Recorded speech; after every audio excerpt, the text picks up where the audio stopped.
কোটা আন্দোলনের সময় রাজপথের আন্দোলন দমাতে হেলিকপ্টার থেকে ছোড়া হয় গুলি, এতে নিহত হয় ৯ শিশু।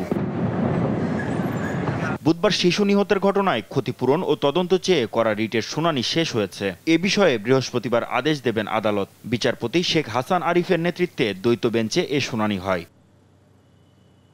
শুনানিতে হেলিকপ্টার থেকে গুলি করা ও গুলি করার আদেশ কে দিয়েছে তা তদন্ত প্রয়োজন বলে মন্তব্য করেন হাইকোর্ট।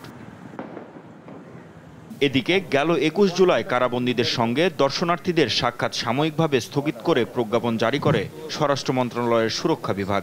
কালকে হিয়ারিং এর জন্য ছিল, কিন্তু অ্যাটর্নি জেনারেল টাইম দিছে। আজকে যেটা বলছি, আজকে সেটা তিনি শুনছেন। আমার মূল সাবমিশনটা হলো যে মায়ের কোলে, ঘরের ভিতরে, ছাদের মধ্যে, বাড়িতে থাকা অবস্থায়, বাড়ি পেরিফেরিতে থাকা অবস্থায় এই শিশু সন্তানরা গুলিবিদ্ধ হলো কিভাবে, এইটার একটা ৩ সদস্য বিশিষ্ট জুডিশিয়াল ইনকোয়ারি কমিটি করতে হবে অ্যাট শার্প, উইদাউট ডিলে। আমার পিটিশনটা এটি আছে। সেই প্রজ্ঞাপন চ্যালেঞ্জ করে হাইকোর্টে রিট করলে আত্মীয় স্বজন ও আইনজীবীদের দেখা করার সুযোগ দিতে নির্দেশ দেন হাইকোর্ট। যে অনেক বয়স্ক নারীরা তাদের ছেলেদের দেখতে এসছে, স্ত্রীরা তাদের স্বামীদের দেখতে এসছে, ছোট ছোট বাচ্চারা তাদের বাবাকে দেখতে এসছে, অনেকে তাদের বোন ভাইদেরকে দেখতে এসছে, কাউকে সেখানে ঢুকতে দেওয়া হয়নি।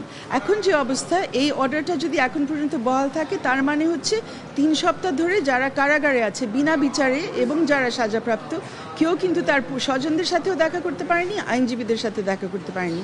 এই জন্য আমরা স্থগিতাদেশ চেয়েছি। আমরা জানি না এর মধ্যে এই আদেশটা পাল্টানো হয়েছে কিনা, আমরা আশা করছি পাল্টানো হয়েছে বা বাতিল করা হয়েছে। বুধবার বিচারপতি শেখ হাসান আরিফ ও বিচারপতি মোহাম্মদ বজলুর রহমানের হাইকোর্ট বেঞ্চ এ আদেশ দেন।